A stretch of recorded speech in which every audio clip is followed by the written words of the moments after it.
Sometimes the person who deserves your loyalty the least ends up being the one who teaches you what loyalty really means. You stayed loyal. You grew. You waited. You played every card the right way, didn't you? You healed. You hustled. You leveled up. You stopped begging, stopped chasing, stopped explaining yourself. You became exactly what every breakup coach and late-night motivational video told you to become. Stronger, calmer, wiser. And still, they haven't returned. Before we go any deeper, hit that like button, subscribe if you haven't already, and let's keep growing together, my friends. Hey folks, imagine this. You plant a seed in the ground. You water it, give it sunlight, protect it from storms, and check on it every morning. You do everything right, but it still doesn't sprout when you expect it to. You start wondering if something's wrong with you, when really the seed was just working underground, in silence. That's what waiting for someone's return feels like. You can't see the roots growing, so you think nothing's happening. But here's the truth. Growth doesn't guarantee someone's comeback. It guarantees yours. The lie we often tell ourselves is that if we become the best version of who we are, they'll see it, they'll regret it, and they'll return. But folks, that's not how life or love works. You can shape your body, your habits, your bank account, but you cannot shape another person's readiness to value you. Their timeline is their lesson, not your responsibility. Think of it like driving in two cars on a long road. You fixed your engine, changed your tires, and started moving again, but they took a detour. You can't stop in the middle of the highway waiting for them to find their way back. You'll run out of gas before they even realize they're lost. As the Stoics say, we suffer more in imagination than in reality. Most of your pain doesn't come from the breakup. It comes from the story you keep replaying in your head. Maybe if I wait, maybe if I post this, maybe if they see how much I've changed. Stop. That's not strength. That's self-sabotage disguised as patience. My friends, waiting is not loyalty. Waiting is fear dressed in devotion. Real loyalty doesn't mean standing still. It means standing tall. It means saying, I was faithful, not because you deserved it, but because that's who I am. And listen, I get it. It hurts to realize that doing everything right doesn't guarantee a happy ending. But maybe the lesson isn't about them returning. Maybe it's about you not needing them to. Maybe your peace is the real reward. You see, loyalty, growth, and patience were never about getting someone back. They were about getting yourself back, piece by piece, breath by breath. You've already won, even if it doesn't feel like it yet. And the funny part, the moment you stop waiting is often the moment they start watching. Because your silence, your discipline, your glow, that's the loudest thing they'll ever hear. So if you've done everything right and they still haven't returned, it's not a sign that you failed. It's a sign that your journey is moving faster than theirs. Don't slow down for someone who's still learning how to crawl through the same fire you already walked out of. Stay patient, but not stuck. Stay loyal, but not blind. Stay growing, but for you, not for applause.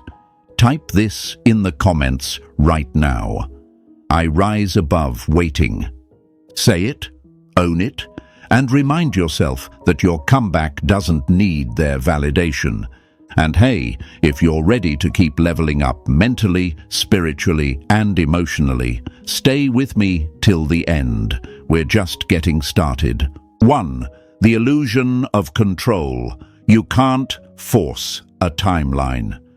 You can water the flower every day, but you can't command it to bloom when you want. Here's the hardest truth, my friends. You don't control when they realize your value. You don't control if they ever do. And that burns, doesn't it? because deep down you thought your effort, your silence, your self-improvement, your loyalty, it would all add up to something. You believed that if you played the game right, if you followed all the so-called rules, the universe would hand you closure or maybe even reconciliation. But here's what Stoicism will always remind you. You can only master your actions, never the outcome. Imagine trying to push the river upstream. You can fight the current, thrash around, and waste your energy, but that river's going one way, with or without your permission. That's how emotions flow in breakups. You can't drag someone back into your life before they're ready to swim toward you again. And honestly, trying to control that timeline will only drown you. This is where most people get trapped. They don't see that their waiting is really controlling in disguise. They check their phone 10 times a day. They watch their stories. They imagine scenarios. They replay the past, like it's some kind of ritual to summon the person back. They think, if I hold on just a little longer, maybe they'll feel it too.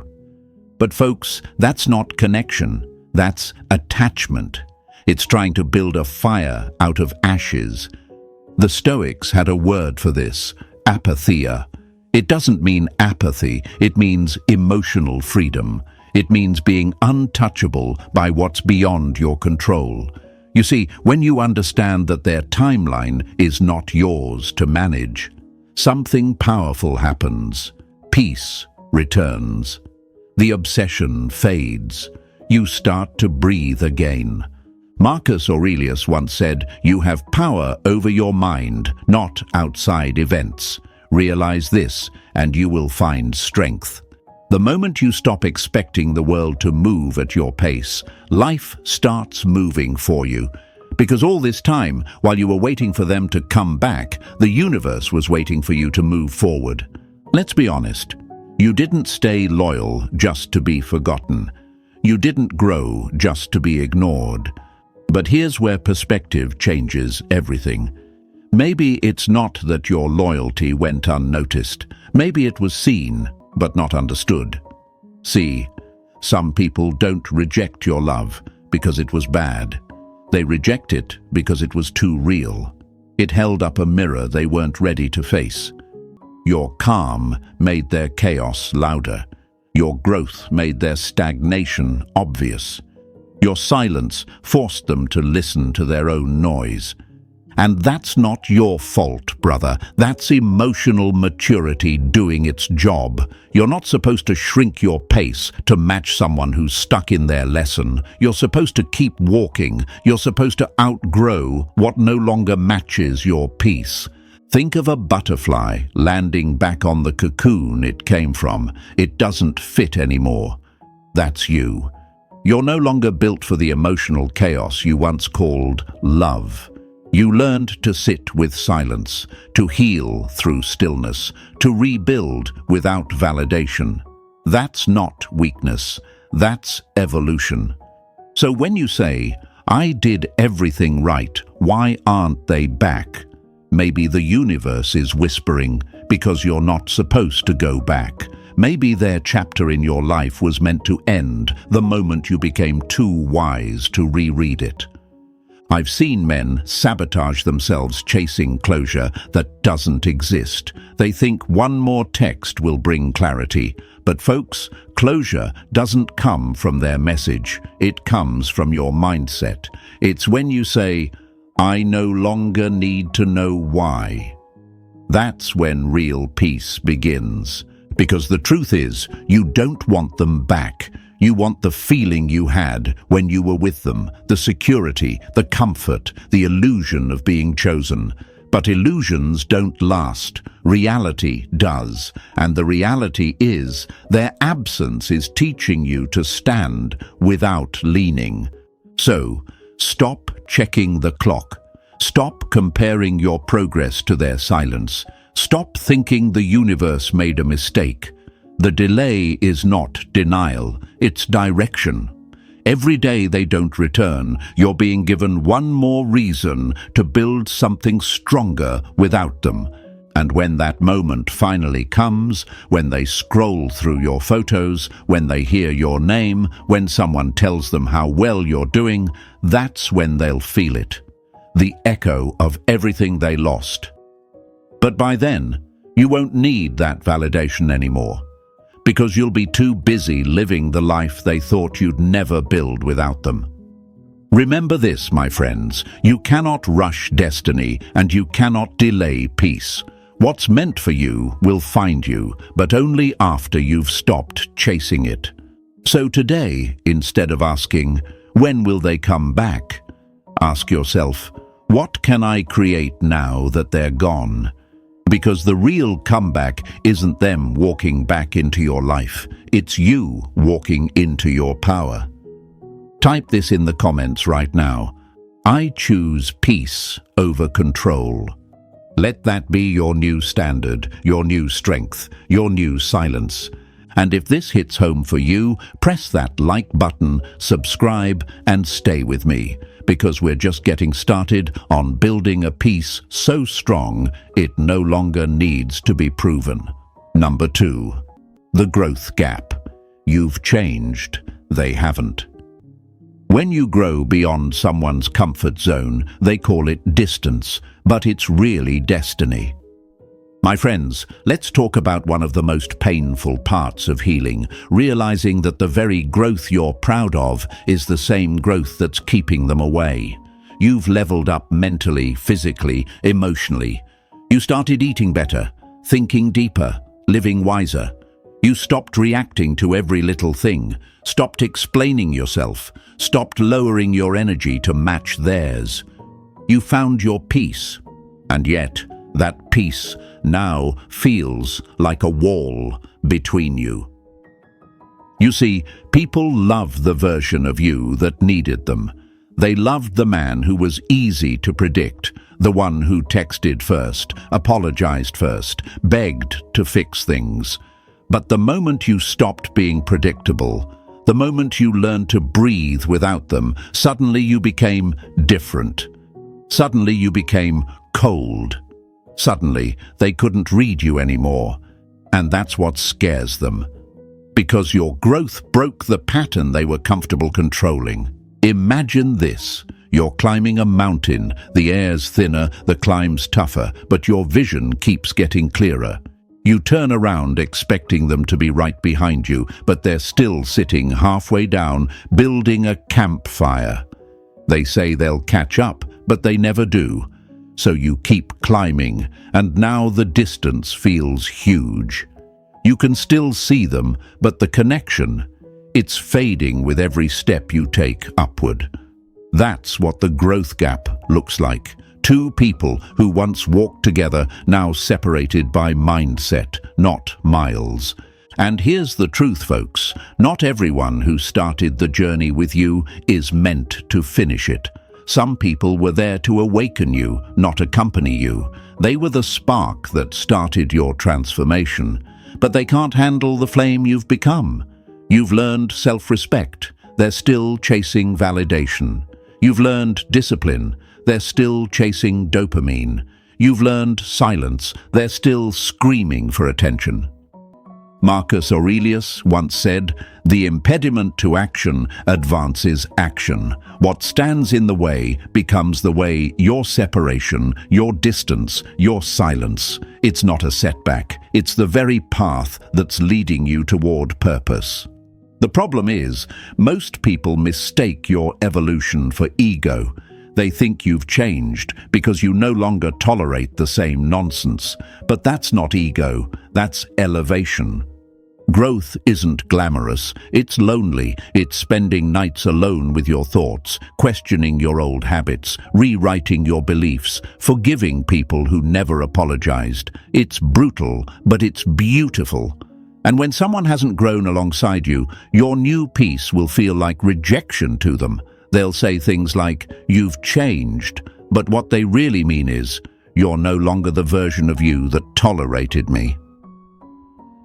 Let's be real for a second. You didn't go through all that pain just to stay the same. You didn't survive heartbreak, self-doubt, and silent nights just to return to who you were before. You're not meant to shrink again to make anyone else comfortable. The old you begged for love. The new you commands it through presence. The old you chased attention. The new you attracts it through energy. That's power, and power always intimidates those who lost control over it. They might not come back because deep down your transformation exposes their stagnation. You became the reflection they can't face. While you were busy breaking your own patterns, they were still living in them. And that's what makes it hard for them to reach out. Your growth reminds them of every place they refuse to grow. Think of your new self like a new frequency, a higher vibration. If they're still tuned to chaos, drama, avoidance, or fear, they can't hear you anymore. You've changed the signal, and it frustrates them because deep down they miss the comfort of being understood by you. They miss the safety of being loved unconditionally by someone they didn't have to earn. But the thing is, now they do have to earn it. You've raised the price of admission. And this is where many people get stuck. They start dimming their light again, just to make the other person comfortable. Don't do that, my friend. Don't shrink your energy just because someone refuses to expand theirs. Don't slow your growth just because they're scared of seeing what accountability looks like. You owe it to yourself to keep climbing. The right people will meet you at the top, not because you waited, but because you kept moving. You'll know your growth is real when you no longer feel the need to prove it, when you stop announcing your changes and start embodying them, when you stop needing their reaction to validate your evolution. That's when you've crossed the line between growth and freedom. And yes, one day they'll notice. They'll scroll through your pictures, hear your name in a conversation, or just sit alone one night and realize you're not the same person they left behind. You're wiser, you're calmer, you're stronger. But by the time they realize it, you'll be too far ahead emotionally to look back. The growth gap isn't punishment, it's protection. The universe doesn't separate you from people to hurt you. It separates you to highlight you, to show you how much you've outgrown what once felt like home. So if you're wondering why they haven't returned, maybe it's because your evolution scared them. Not because you did something wrong, but because you did something rare. You healed. Say this out loud, my friends. My growth isn't rejection, it's direction. Write it in the comments right now and remind yourself, the people who can't rise with you were never meant to stay. And if this hit deep, hit that like button, subscribe, and stay with me, because we're just getting started on learning how to turn your evolution into your quietest revenge. Number 3, the waiting trap, when patience turns into self-punishment. Patience is power until it becomes the cage that keeps you from moving forward. My friends, let's be real. You've probably told yourself this more than once. I'm just being patient. I'm giving them time. I'm staying loyal. And on the surface, it sounds noble. You convince yourself that waiting is strength, that waiting shows faith, that waiting means love. But here's the truth that will sting a little. Most people aren't waiting out of faith. They're waiting out of fear. Fear that if they move on, the other person will come back the moment they do. Fear that letting go means losing control. Fear that healing means finality. That's not patience, my friends. That's self-punishment disguised as hope. Imagine this. A man sitting at a train station long after the last train has already left. The lights are off. The tracks are cold. But he stays, checking his watch every few minutes, whispering to himself, maybe it's just delayed. That's what many of us do emotionally. We sit in the wreckage of something that's already over, waiting for the sound of footsteps that aren't coming back down the platform. Stoicism teaches us this simple but powerful truth. The obstacle is the way. If waiting has become your obstacle, then the way forward is movement, not more stillness. Patience is beautiful when it's tied to purpose, but when it's tied to pain, it becomes poison. You can't heal by holding your breath, hoping someone else will finally exhale first.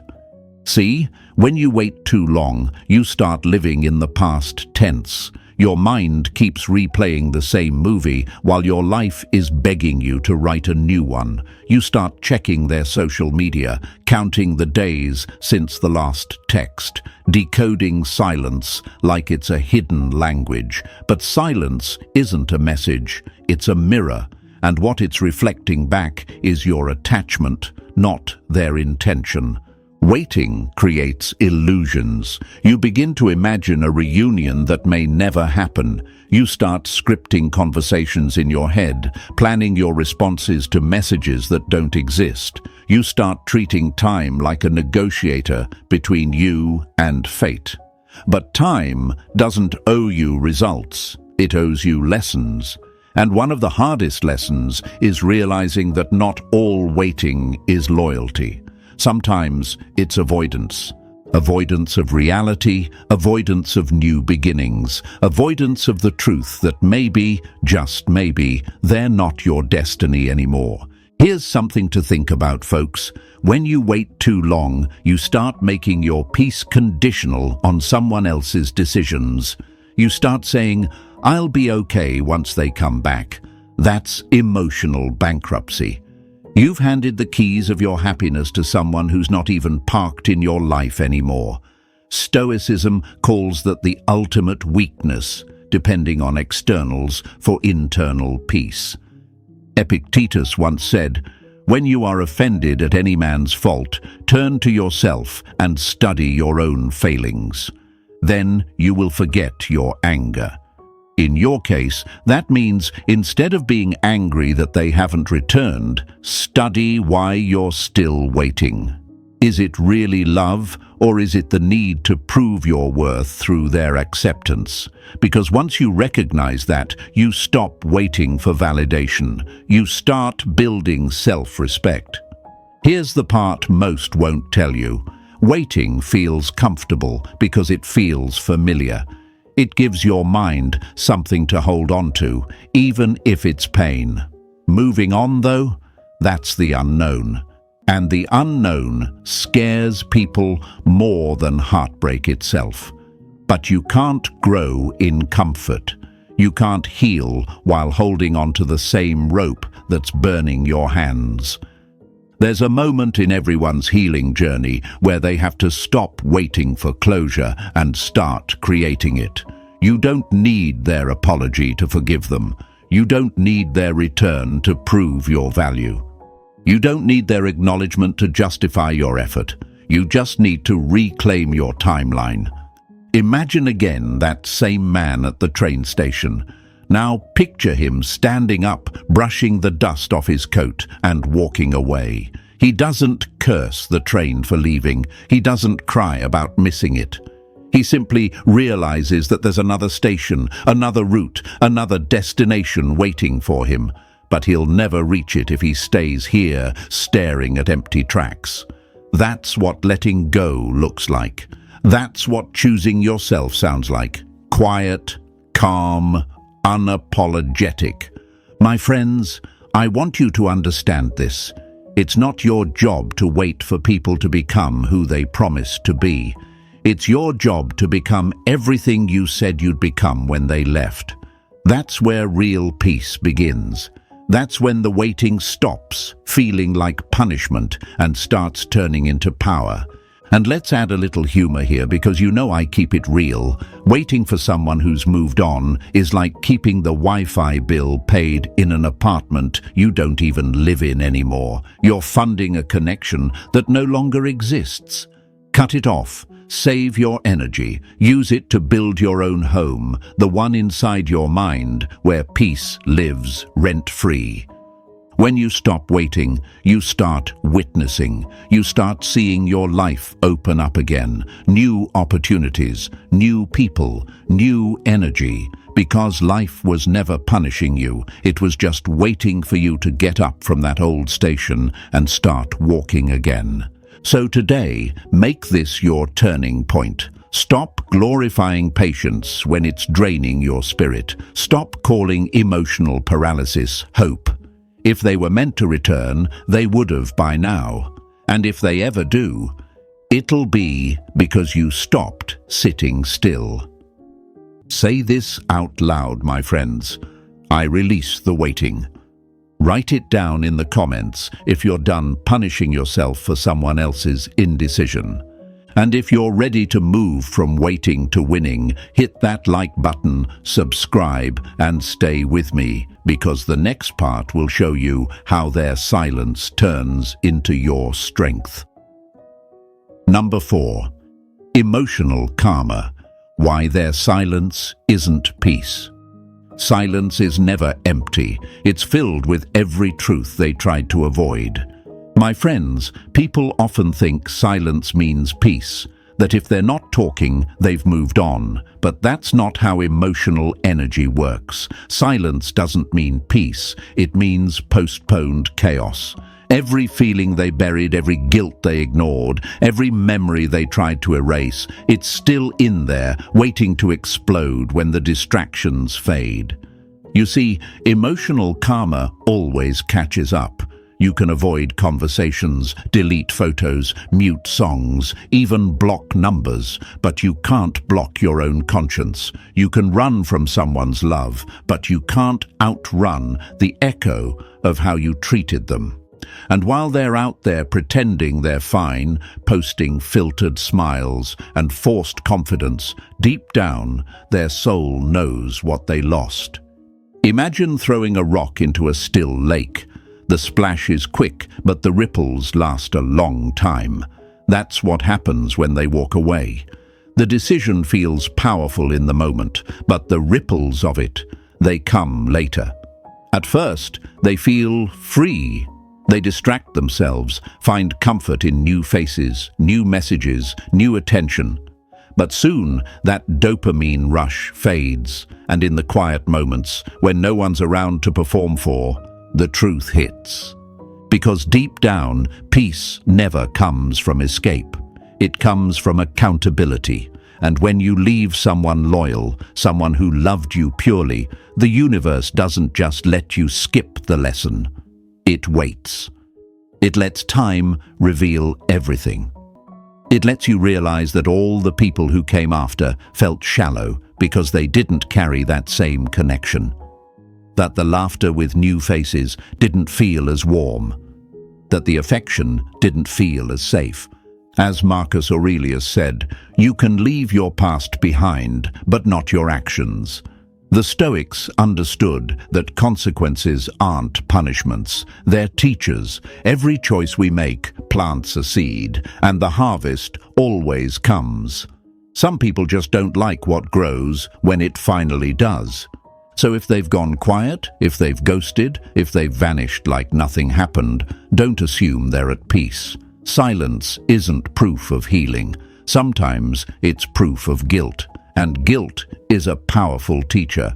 It sits quietly, but it never leaves. It reminds them in subtle ways. A song on the radio, a place they used to go, a laugh that sounds like yours. It all becomes emotional flashbacks they can't control. The universe has a poetic way of balancing things. The same silence they used to hurt you becomes the silence that haunts them. The same distance they created to find peace becomes the distance that exposes their emptiness. And you? You start to rise in that very silence. You start to build something real: stability, purpose, identity. Let's make one thing clear. Karma isn't always punishment. Sometimes it's just perspective. While you were crying, they were celebrating their freedom. While you were growing, they were convincing themselves you'd always be there.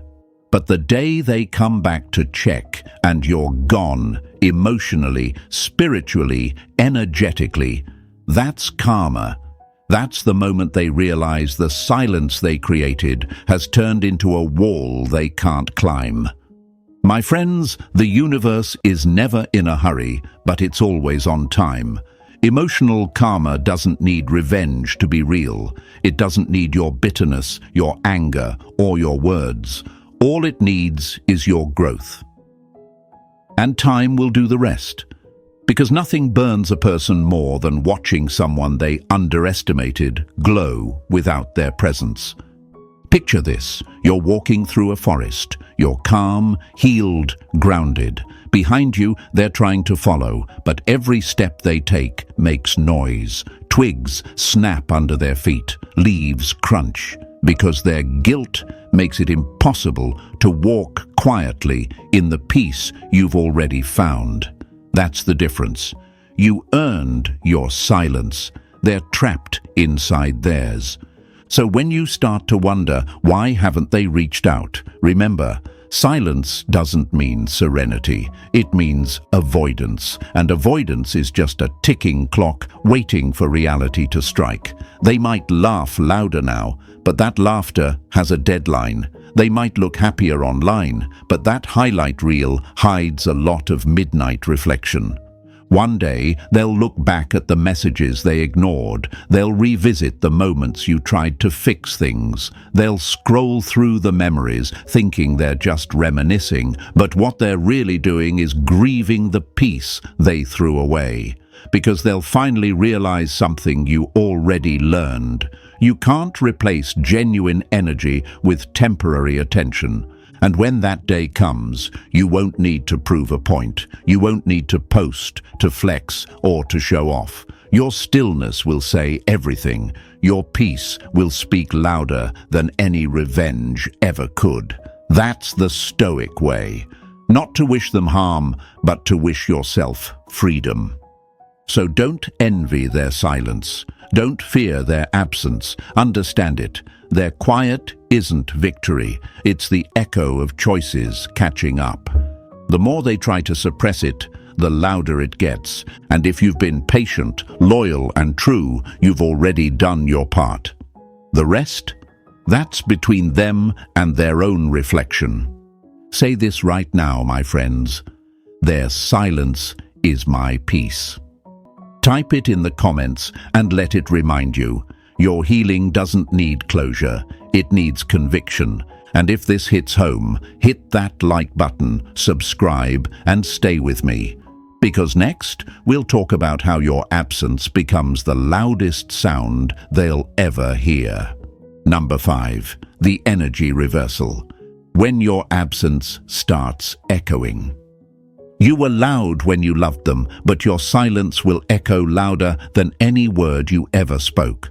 My friends, every action in this world carries energy. Every presence leaves a frequency behind. And when you pull your energy back, when you stop chasing, stop explaining, stop waiting, that absence doesn't vanish. It echoes. It lingers like a song that once filled the room, and now the quiet feels heavier than the sound ever did. You might not see it yet, but your silence is doing what your words never could. It's teaching them, it's unsettling them, it's forcing them to feel the weight of what they took for granted. Because here's the thing, your energy was the heartbeat of that connection. When you left, the rhythm stopped.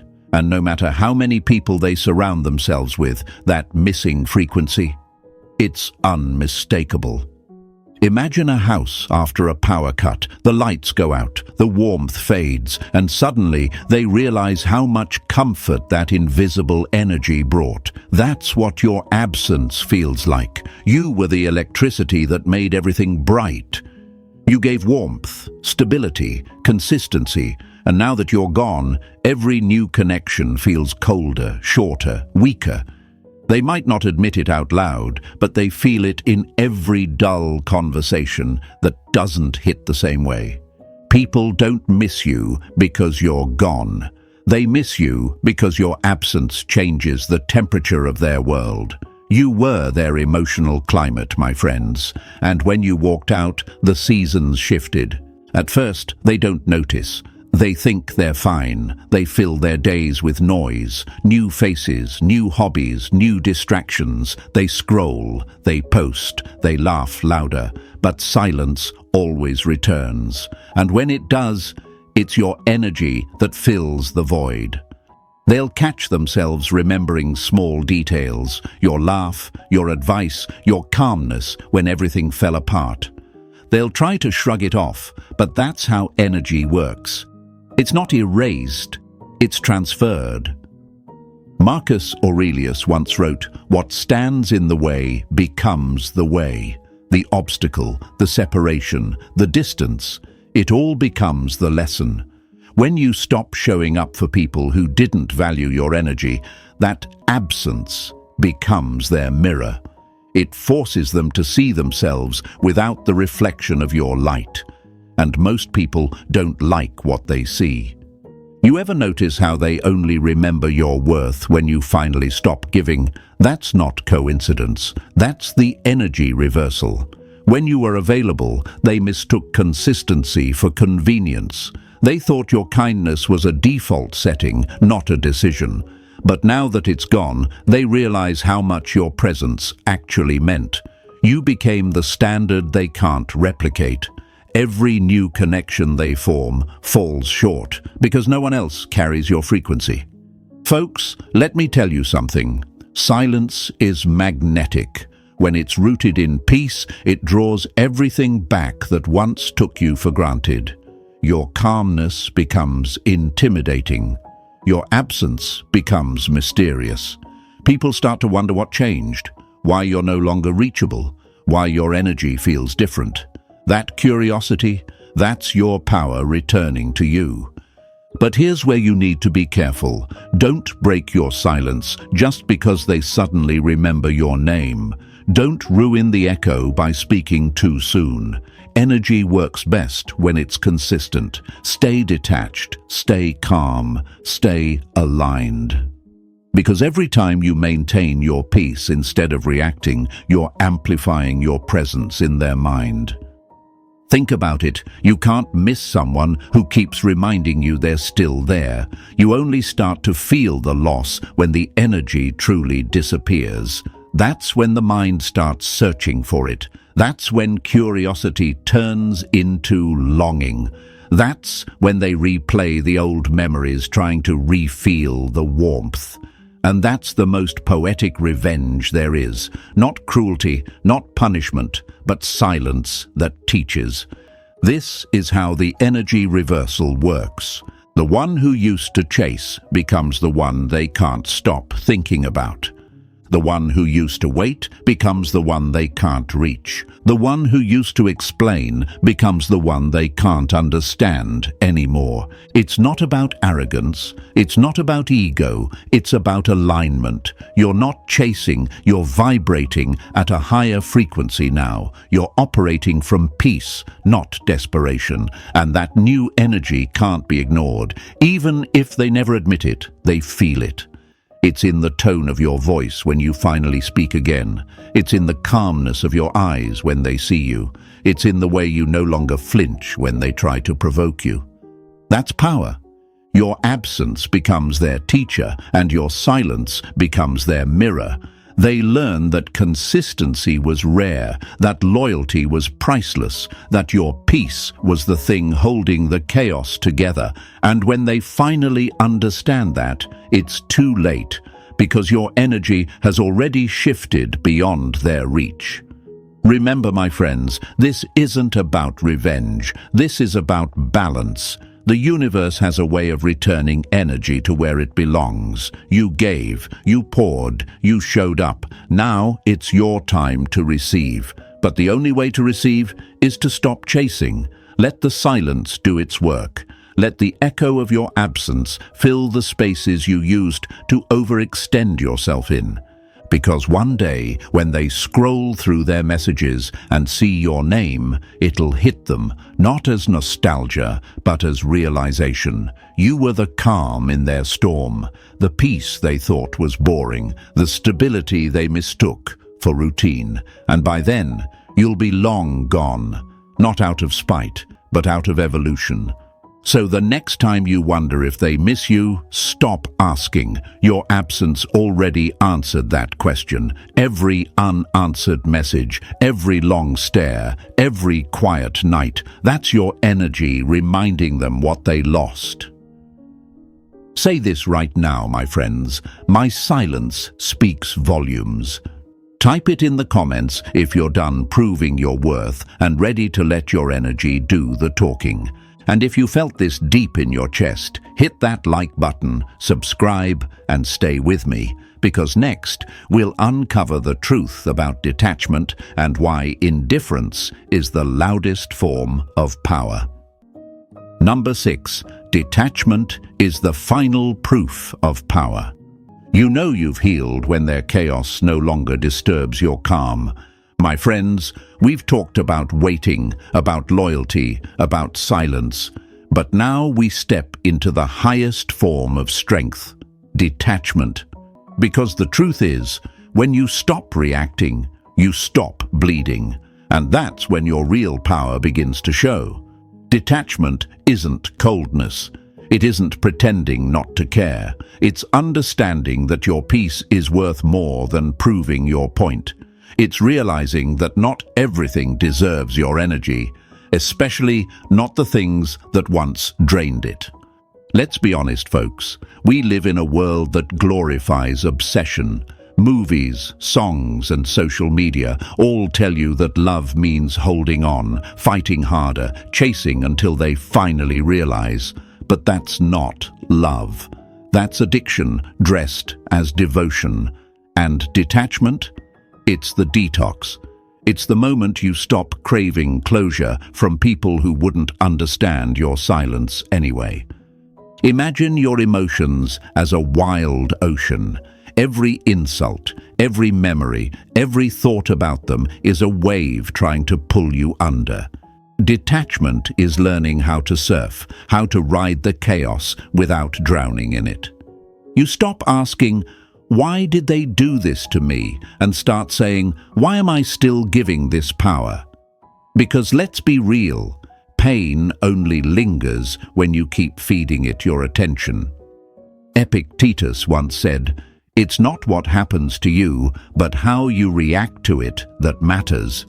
Detachment is that quote in motion. It's no longer letting external events dictate your inner weather. You start realizing that they can storm all they want outside, but inside, the temple is silent. And this silence, it's not empty, it's sacred. It's the sound of your energy returning home. You no longer need to watch their every move. You no longer need to post to prove a point. You don't even flinch when their name pops up. You've transcended that emotional battlefield. You're not fighting for attention anymore. You're walking in peace. Here's something powerful, my friends. Detachment doesn't make you lose love. It makes you redefine it. You start seeing love not as possession, but as appreciation. You realize that you can love someone deeply and still release them completely. That's mastery. That's what separates emotional boys from stoic men. Because a man who can walk away without bitterness is a man who truly understands his worth. Think about it like this. Fire can either burn your house down or light your path, depending on how you control it. Your emotions work the same way. If you let them control you, they destroy you. If you master them, they illuminate you. Detachment is fire turned into wisdom. It's emotional alchemy, turning heartbreak into power. And let's not twist it. Detachment doesn't mean you stop feeling. You'll still have moments where you miss them, where a memory creeps in, where you wonder what could have been. That's human, but the difference now is those moments don't define you anymore. They pass through you like clouds through the sky. They visit, but they don't stay. Because you've built a stronger foundation, one that doesn't shake just because someone else left. You see, when you're truly detached, you don't chase outcomes. You attract alignment. You don't seek closure. You create clarity. You don't demand attention. You embody presence. People feel it. They feel that calm, that quiet, that stillness, and it's magnetic. Because most people are trapped in emotional noise, and when they meet someone who's silent inside, they can't stop thinking about it. And that's the irony, my friends. When you finally stop caring whether they return, that's when they start noticing. When you stop proving, they start questioning. When you stop showing up, they start showing interest. That's not coincidence. That's energy equilibrium. What you release returns, but only after it's too late to shake you.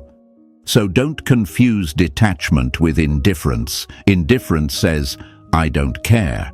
Detachment says, I care, but I choose peace. It's maturity. It's wisdom. It's what makes your silence louder than any speech. You're no longer performing emotional gymnastics for someone's approval. You're sitting in your strength, steady as a mountain. There's a story in Zen philosophy. A man once held a cup of hot tea, but refused to let go even as it burned his hand. When asked why, he said, because it's mine. That's what most people do with pain. They hold on, even when it hurts, because they think letting go means losing something. But you don't lose by letting go. You lose by holding on to what's already gone cold. The moment you release it, the pain stops owning you. That's detachment. That's freedom. And I'll tell you something, folks. People can sense when you've detached. They can feel it. It's in your tone, your energy, your eyes. You're no longer emotionally accessible. You've become rare again. And rarity always creates value.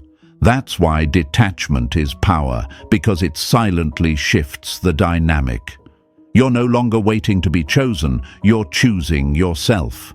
So, if you've been waiting, hoping, checking, or wondering, it's time to step back and let go.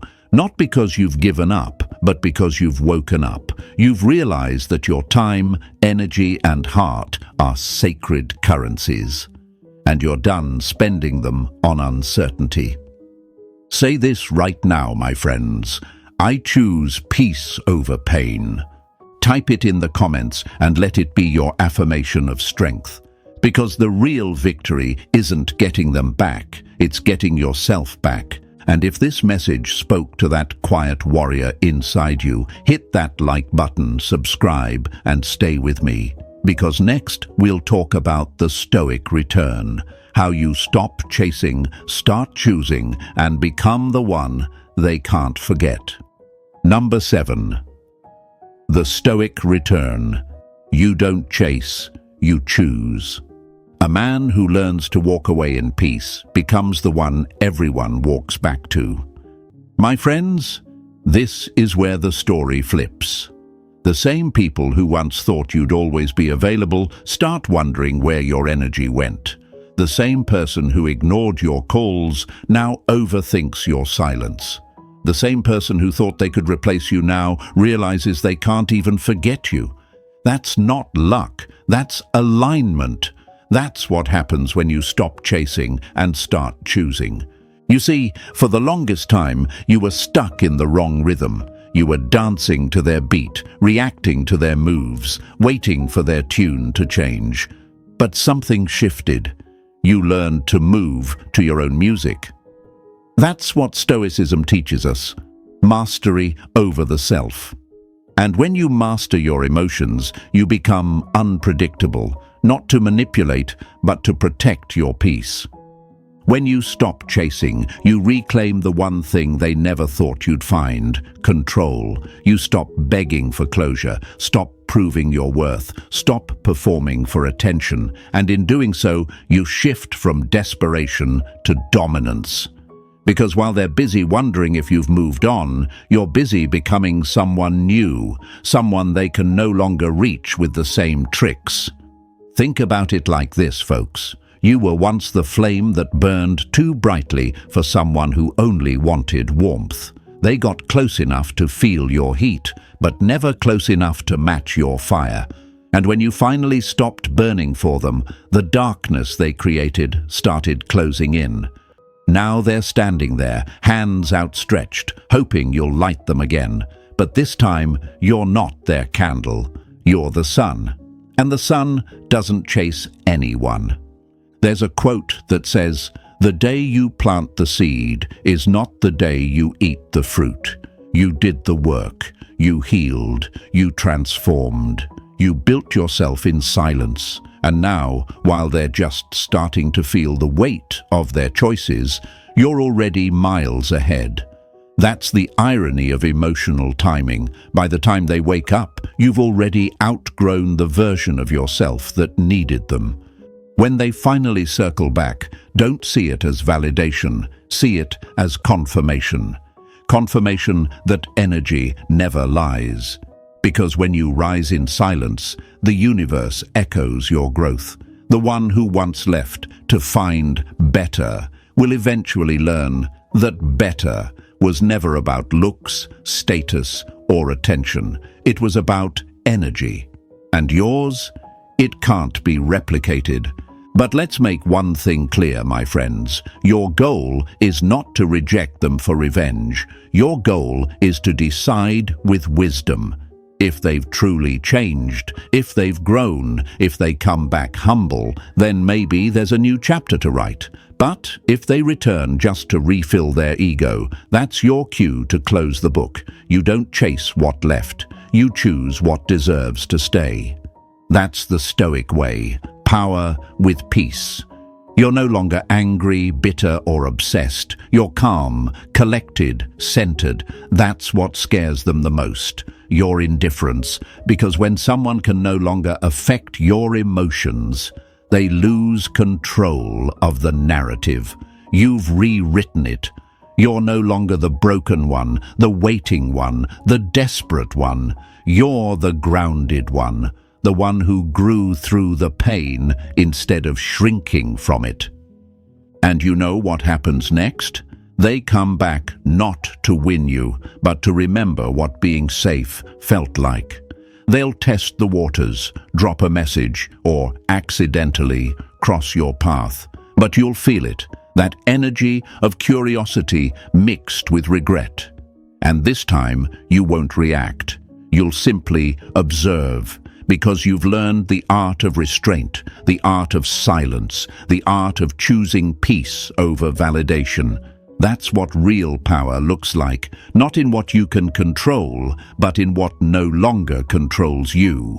You don't chase love anymore. You attract alignment. You don't beg for closure. You embody it. You don't fight for attention. You command respect through your calm. My friends, your transformation is the loudest thing they'll ever hear. You don't have to announce your worth. Your evolution announces it for you. You're not returning to the old battlefield. You've outgrown the war entirely. So when they finally return, and trust me, if they ever truly connected with your soul, they will, don't greet them with bitterness. Greet them with boundaries. Smile with wisdom, not with weakness. Because forgiveness doesn't mean access.